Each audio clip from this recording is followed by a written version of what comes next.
السلام علیکم ورحمۃ اللہ تعالی وبرکاتہ۔ نحمده ونصلي ونسلم على رسوله الكريم، اما بعد فاعوذ باللہ من الشیطان الرجیم، بسم اللہ الرحمن الرحیم۔ ان اللہ وملائکتہ یصلون علی النبی یا ایہا الذین آمنوا صلوا علیہ وسلموا تسلیما۔ اللہم صلی علی سیدنا ومولانا محمد معدن الجود والکرم وآلہ الکرام وابنہ الکریم وبارک وسلم صلاۃ وسلاما علیک یا رسول اللہ صلی اللہ تعالی علیہ وسلم۔ عزیزان ملت اسلامیہ، اس سے پہلے والی آیات میں شیطان کے راستے پر نہ چلنے کا حکم دیا گیا، اس سے بچنے کا حکم دیا گیا، اور یہ بات بتائی گئی کہ شیطان تو صرف برائی کا اور بے حیائی کا حکم دیتا ہے، اور اس بات کا حکم دیتا ہے کہ تم اللہ پر وہ بات کہو جس کا تمہیں علم نہیں، جو تمہیں خود معلوم نہیں۔ تو ایسے لوگ جو شیطان کے نقش قدم پر چلتے ہیں، ان کے بارے میں آیت نمبر 117 اللہ تبارک و تعالیٰ ارشاد فرماتا ہے، وَإِذَا 170 آیت نمبر 170 وَإِذَا قِيلَ لَهُمُ اتَّبِعُوا مَا أَنزَلَ اللَّهُ قَالُوا بَلْ نَتَّبِعُ مَا أَلْفَيْنَا عَلَيْهِ آبَاءَنَا أَوَلَوْ كَانَ آبَاؤُهُمْ لَا يَعْقِلُونَ شَيْئًا وَلَا يَهْتَدُونَ۔ اور جب ان سے کہا جائے کہ اس کی پیروی کرو جو اللہ نے نازل کیا ہے، تو کہتے ہیں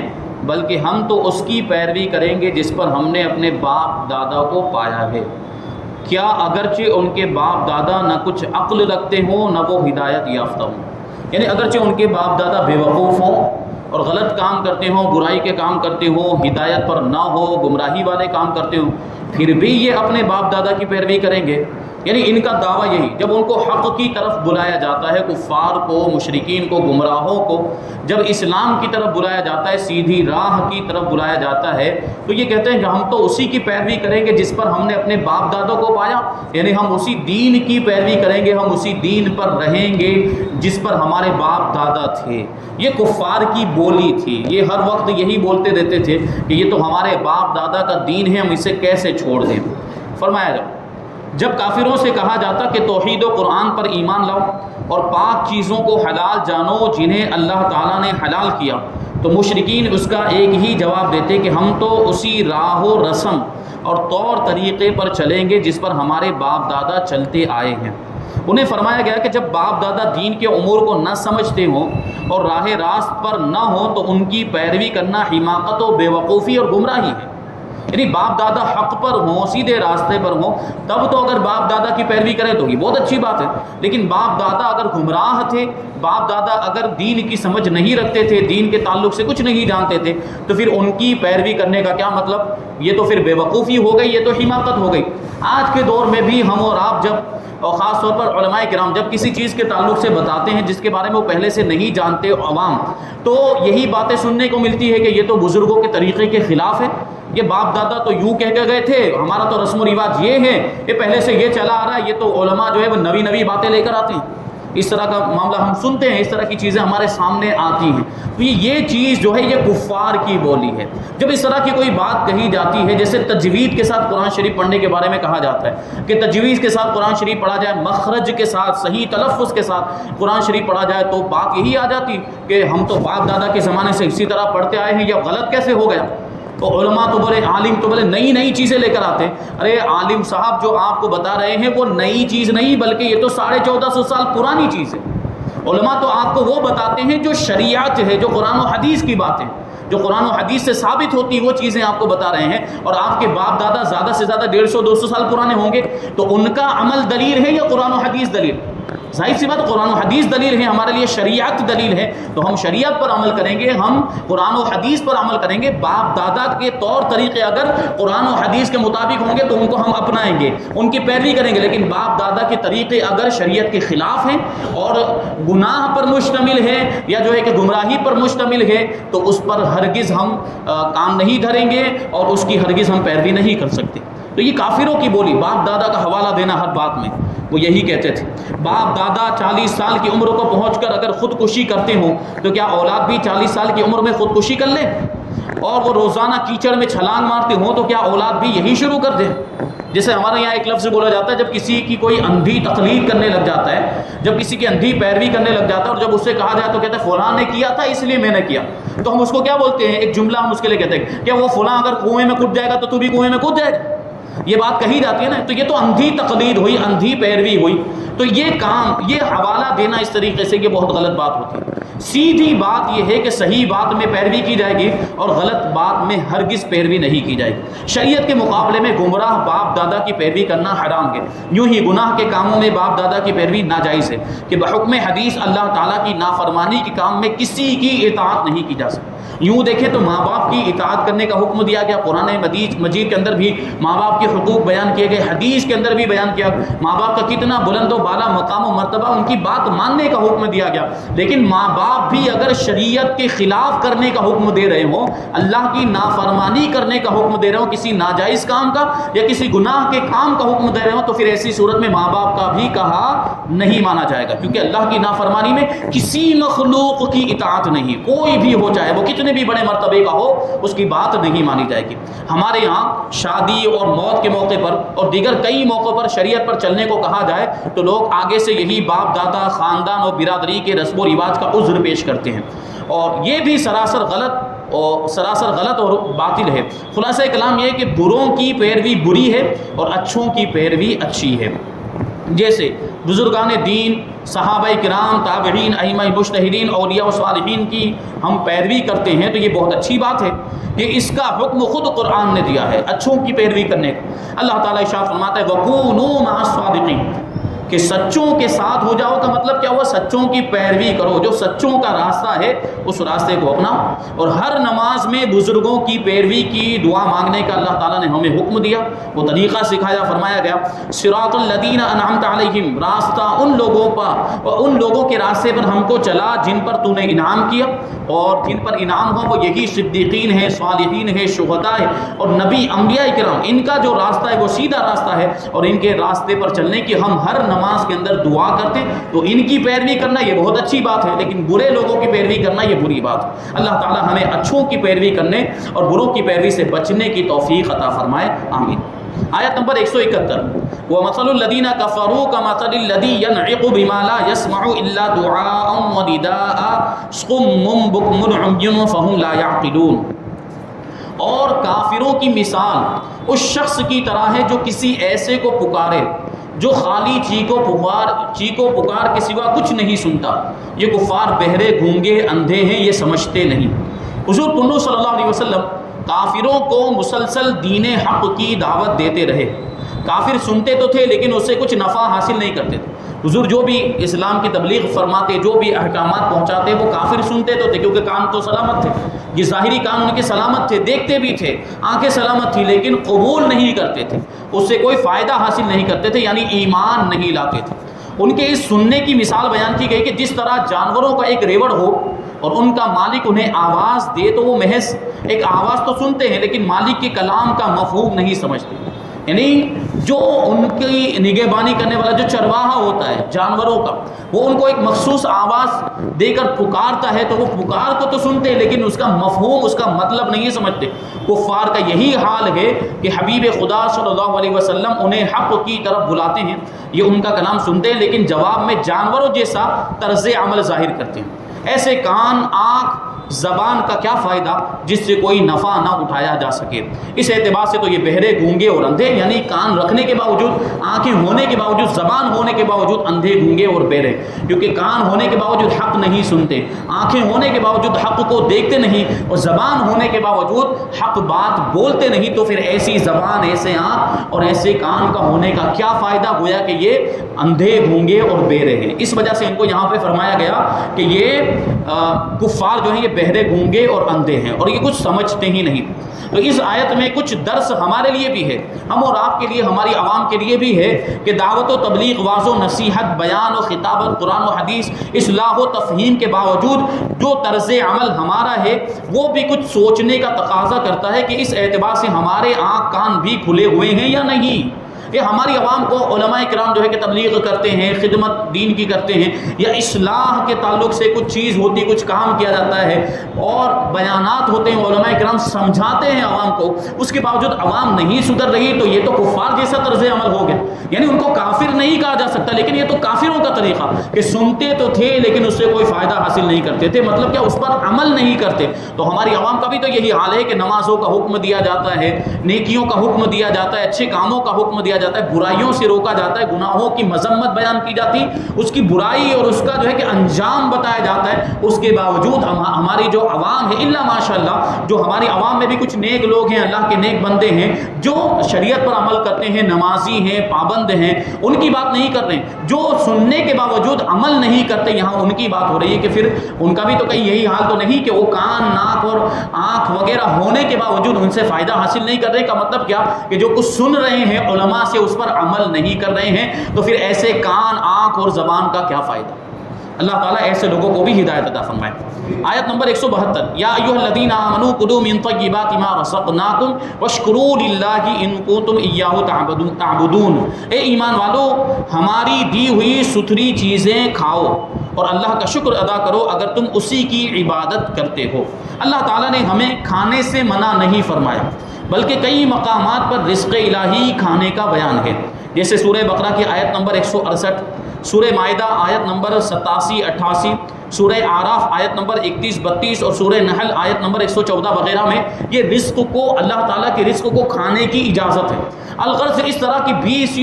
کے 20 مقامات ہیں جہاں رزق الہی سے لطف اندوز ہونے کی اجازت دی گئی ہے. صرف یہ شرط لگائی ہے کہ حرام چیزیں نہ کھاؤ،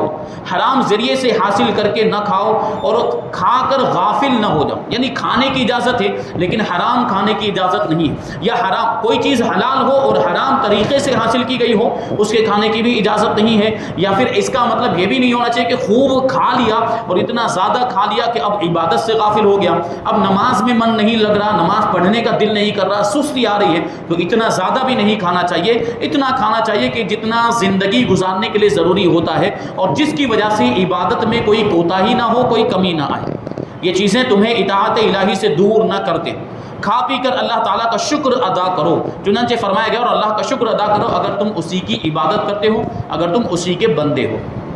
کیونکہ یہ ساری نعمتیں ہمیں کس نے عطا کی؟ اللہ تعالیٰ نے عطا کی. تو جو بھی کھایا پیا جائے تو اس پر اللہ کا شکر ادا کرنا چاہیے. اسی لیے وہ دعا پڑھی جاتی ہے جب کھانے سے فارغ ہو جاتے ہیں. تو کیا پڑھتے ہیں؟ الحمدللہ الذی اطعمنا وسقانا وجعلنا من المسلمین. یہ دعا ہم پڑھتے ہیں کیونکہ اس میں اللہ تعالیٰ کا شکر ادا کیا جا رہا ہے. اور جب شروع کرتے ہیں اس وقت بھی اللہ کا نام لے کر کھاتے ہیں. تو ہر وقت اپنے پروردگار کو یاد رکھنا چاہیے کیونکہ یہ ساری نعمتیں ہمیں اسی نے عطا کی. آیت نمبر 173، انما حرم علیکم المیتۃ والدم ولحم الخنزیر وما اہل بہ لغیر اللہ فمن اضطر غیر باغ ولا عاد فلا اثم علیہ ان اللہ غفور رحیم. اس نے تو تم پر صرف مردار اور خون اور سور کا گوشت اور وہ جانور حرام کیے ہیں جس کے ذبح کرتے وقت غیر اللہ کا نام بلند کیا گیا ہو، یعنی اللہ کے علاوہ کسی اور چیز کا، کسی اور مخلوق کا نام لیا گیا ہو. تو جو مجبور ہو جائے، حالانکہ وہ نہ خواہش رکھنے والا ہو اور نہ ضرورت سے آگے بڑھنے والا ہو، تو اس پر کوئی گناہ نہیں. یعنی ان چیزوں کے کھانے پر، جو چیزیں ابھی اوپر بیان کی گئی، ان چیزیں کے کھانے پر اس شخص پر کوئی گناہ نہیں جو مجبور ہو جائے. مجبوری کی صورت کیا ہے انشاءاللہ اس کو بھی آگے بیان کریں گے. بے شک اللہ بخشنے والا مہربان ہے. کفار نے چونکہ اپنی طرف سے بہت سے جانوروں کو حرام قرار دے رکھا تھا، جن کا بیان سورہ مائدہ آیت نمبر 103 میں آئے گا. کفار کی اس حرکت پہ فرمایا گیا کہ جن جانوروں کو تم نے حرام سمجھ رکھا ہے جیسے بحیرہ وغیرہ، یہ حرام نہیں. کچھ جانور مخصوص جیسے یہاں پہ بحیرہ کا ذکر ہے، ابھی تفصیل تو انشاءاللہ سورہ مائدہ کے اندر ہم سماعت کریں گے. یہ بحیرہ جانور ایسی اونٹنی ہوتی تھی جو 5 مرتبہ بچہ جنتی، اور 5ویں مرتبہ میں اگر وہ نر جنتی، یعنی اگر وہاں اس کے بچہ پیدا ہوتا، یعنی میل بچہ پیدا ہوتا، تو ایسی صورت میں اب اس کو بہت محترم مانتے تھے اور اس کے کان کو چیر دیتے تھے اور اسے ایسے ہی چھوڑ دیتے. اب نہ اسے کوئی کھا سکتا تھا، نہ اس پر کوئی سواری کر سکتا، نہ اس کا کوئی دودھ دو سکتا تھا. کسی طرح کا اس کا استعمال یہ بالکل ممنوع ہو جاتا اور اس کو وہ لوگ اپنے لیے حرام کر لیتے تھے. حالانکہ ہماری شریعت میں، شریعت اسلام میں اس طرح کی کوئی بات نہیں ہے. وہ جانور حلال ہیں اور اس طرح کی کوئی کیفیت اگر سامنے آ بھی جائے تو اس کے باوجود وہ حرام نہیں ہوتا. تو جو اللہ اللہ تعالیٰ نے چیزیں حلال کی ہیں اس کو ہمیں حرام نہیں کرنا چاہیے، اسی کے تعلق سے فرمایا گیا۔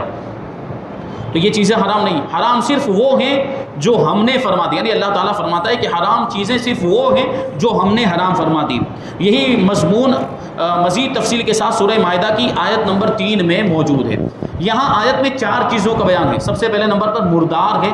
دوسرے نمبر پر خون ہے، تیسرے نمبر پر خنزیر کا گوشت، چوتھے نمبر پر غیر اللہ کے نام پر ذبح کیے جانے والا جانور، یعنی وہ جانور جس کو اللہ کے علاوہ کسی اور کا نام لے کر ذبح کیا ہو۔ جیسے مثال کے طور پر اگر کسی نے معاذ اللہ کسی نے اپنے بھگوان کا نام لے کر ذبح کیا کہ یہ فلاں بھگوان کے نام پر میں ذبح کرتا ہوں، تو اس انداز میں جو جانور ذبح کیا جائے وہ جانور حرام ہو جاتا ہے، وہ حلال نہیں ہوتا۔ ان کی تفصیل یہ ہے، پہلے نمبر پر مردار، جو حلال جانور بغیر ذبح کیے مر جائے، جیسے بکری ہے یا بکرا ہے یا گائے بھینس، یہ بغیر ذبح کیے اپنی فطری موت نیچرل موت مر جائیں تو ان کا کھانا جائز نہیں ہوتا۔ وہ جانور جو حلال بھی ہوں، جن کو اللہ تعالیٰ نے حلال فرمایا اور ان کو شرعی طور پر ذبح بھی کیا گیا ہو، تب جا کے وہ حلال ہوتا ہے۔ جیسے بکرا وغیرہ، ان کو ہم شرعی طور پر اللہ کا نام لے کر بسم اللہ اللہ اکبر بول کر ذبح کرتے ہیں، تب جا کے وہ جانور حلال ہوتا ہے۔ تو اگر بغیر ذبح کیے مر جائے یا اس کو شرعی طریقے کے خلاف مارا گیا ہو، مثلا مسلمان اور کتابی کے علاوہ کسی اور نے یعنی کسی کافر نے ذبح کر دیا ہو، یا جان بوجھ کر تکبیر پڑھے بغیر ذبح کر دیا گیا ہو، یعنی بسم اللہ اللہ اکبر کہے بغیر ہی ذبح کر دیا، یا گلا گھونٹ کر یا لاٹھی پتھر ڈھیلے غلیل کی گولی سے مار کر ہلاک کر دیا گیا ہو، یا وہ بلندی سے گر کر مر گیا ہو، یا کسی جانور نے اسے سینگ مار کر مار دیا ہو، یا کسی درندے نے اس کو ہلاک کر دیا ہو، تو اسے مردار کہتے ہیں اور ایسے جانور کے کھانے کی اجازت نہیں، اور اس کا کھانا حرام ہے۔ البتہ مردار کا دباغت کیا ہوا چمڑا کام میں لانا اور اس کے بال سینگ ہڈی پٹھے یہ اس سے فائدہ اٹھانا جائز ہے، یعنی مردار جانور ہے لیکن اس کا چمڑا اگر اس کو دباغت دے دیا گیا ہو، یعنی اس کو پکا لیا گیا ہو، یا اس کا کوئی مخصوص طریقہ ہو جس کے ذریعے سے اس میں بدبو دور ہو گئی ہو، اب وہ خراب ہونے سے بچ گیا ہو، جو جیسے قابل استعمال بنانے کے لیے جو طریقہ اختیار کیا جاتا ہے، بعد میں اس سے برتن بنائے جاتے ہیں، جوتے بنائے جاتے ہیں، مصلی بنا دیا جاتا ہے، بچھونا بنا دیا جاتا ہے، تو اس طرح اگر دباغت دے لیا گیا ہو تو اس کے چمڑے کا استعمال جائز ہے، اس کی ہڈی سینگ وغیرہ کا استعمال بھی جائز ہے۔ زندہ جانور کا وہ عضو جو کاٹ لیا گیا ہو وہ بھی مردار ہی ہے، یعنی زندہ جانور سے مان لیجیے کوئی گوشت کا ٹکڑا کاٹ دیا، اس کے کھانے کی اجازت نہیں ہے، وہ حرام ہے۔ نمبر 2، خون۔ خون ہر جانور کا حرام ہے، جبکہ وہ بہنے والا خون یعنی جو رگوں میں جو بہتا ہے وہ خون ناپاک بھی ہے اور خون حرام بھی ہے۔ اگر وہ کپڑے بدن وغیرہ پہ لگ جاتا ہے تو کپڑا اور بدن ناپاک ہو جائے گا اور اس کے کھانے پینے کی بھی اجازت نہیں۔ جیسے سورہ انعام آیت نمبر 145 میں فرمایا او دما مسفوحا، یعنی بہتا ہوا خون۔ ذبح کے بعد جو خون گوشت اور رگوں میں باقی رہ جاتا ہے وہ ناپاک نہیں، وہ حرام بھی نہیں، البتہ اس سے بھی بچنا چاہیے، یعنی وہ خون ظاہر سی بات خون ہونے کی حیثیت سے تو وہ بھی خون ہی ہے، لہٰذا اگر گوشت کے درمیان بھی کوئی خون رہ گیا اور کھا لیا تو کوئی حرج نہیں، حرام نہیں، گناہ نہیں، لیکن اس کو اچھی طرح دھو کر اس خون کو بھی نکال دینا چاہیے۔ نمبر 3، خنزیر۔ خنزیر یعنی سور نجس العین ہے، یعنی پورا کا پورا سر سے لے کر پاؤں تک ایک ایک بال ایک ایک رونگٹا اس کا ناپاک ہے، اس کا گوشت پوست بال ناخن وغیرہ تمام اجزاء نجس اور حرام ہیں، کسی کو کام میں لانا جائز نہیں، یعنی سور کا چمڑا بھی کام میں نہیں لا سکتے، اس کی ہڈی بھی کام میں نہیں لا سکتے، چونکہ آیت میں اوپر سے کھانے کا بیان ہو رہا تھا اس لیے یہاں پر صرف گوشت کا ذکر ہوا، یعنی گوشت کو حرام فرمایا گیا ورنہ تو پورا ہی حرام ہے۔ نمبر 3، غیر اللہ کے نام کا ذبیحہ۔ اس کا معنی یہ ہے کہ جانور ذبح کرتے وقت اللہ تعالیٰ کے علاوہ کسی اور کا نام لیا جائے، اور جس جانور کو غیر اللہ کا نام لے کر ذبح کیا جائے وہ حرام اور مردار ہے۔ البتہ اگر ذبح فقط اللہ تعالیٰ کے نام پر کیا اور اس سے پہلے یا بعد میں غیر کا نام لیا، مثلا یہ کہا کہ عقیقے کا بکرا، ولیمے کا دمبا، یا جس کی طرف سے وہ ذبیحہ ہے اسی کا نام لیا، جیسے قربانی کرتے وقت بھی ہم کہتے ہیں کہ یہ جو جانور ہے فلاں ابن فلاں کی طرف سے ہے، کہ اللہ اس کو قبول فرما فلاں ابن فلاں کی طرف سے، تو اس میں بھی تو غیر کا نام آ رہا ہے، لیکن ذبح تو اللہ کے نام پر کیا جا رہا ہے۔ جب ذبح کرتے ہیں قربانی کے جانور کو بھی تو اس وقت کیا کہتے ہیں؟ بسم اللہ اللہ اکبر، یہی کہہ کر ذبح کرتے ہیں، تو ذبح کرتے وقت تو اللہ ہی کا نام لیا جا رہا ہے، آگے یا پیچھے بعد میں جو ہے کہ نیت میں یا الفاظ میں دوسرے کا نام لیا جاتا ہے جس کی طرف سے وہ جانور ہوتا ہے۔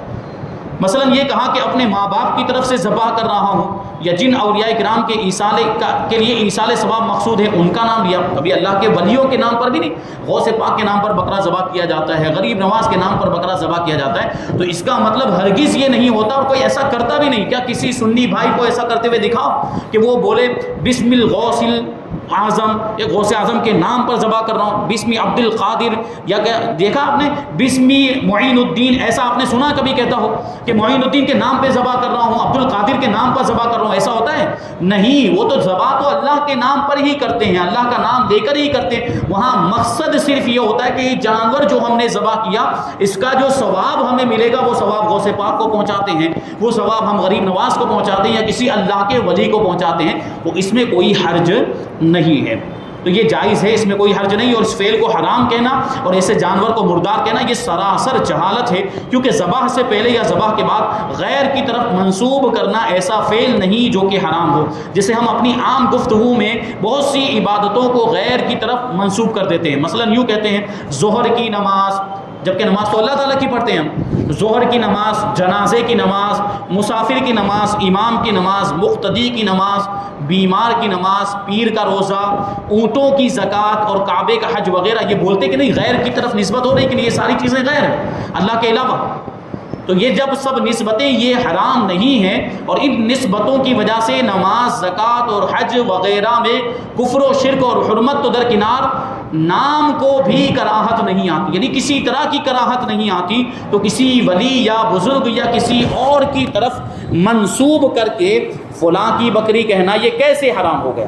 اور اس سے یہ خدا کے حلال کیے ہوئے جانور کیوں جیتے جی مردار اور سور ہو گئے کہ اب کسی صورت میں حلال ہی نہیں ہو سکتے۔ جو لوگ انہیں مردار کہتے ہیں وہ شریعت مطہرہ پر سخت جرأت کرتے ہیں، یعنی غیروں کی طرف سے ہم پر یہ اعتراض کیا جاتا ہے۔ تو اللہ کے ولیوں کے نام پر بھی ہم جو قربانی کرتے ہیں تو وہاں مقصد یہی ہوتا ہے، جو جانور ذبح کیا جاتا ہے وہ تو اللہ کے نام پر ہی ذبح کیا جاتا ہے، وہاں مقصد ایصال ثواب کرنا ہوتا ہے، جیسے نیاز وغیرہ کے موقع پر ہم یہ کرتے ہیں، اس میں کوئی حرج نہیں ہے اور شرعی اعتبار سے کوئی قباحت نہیں ہے۔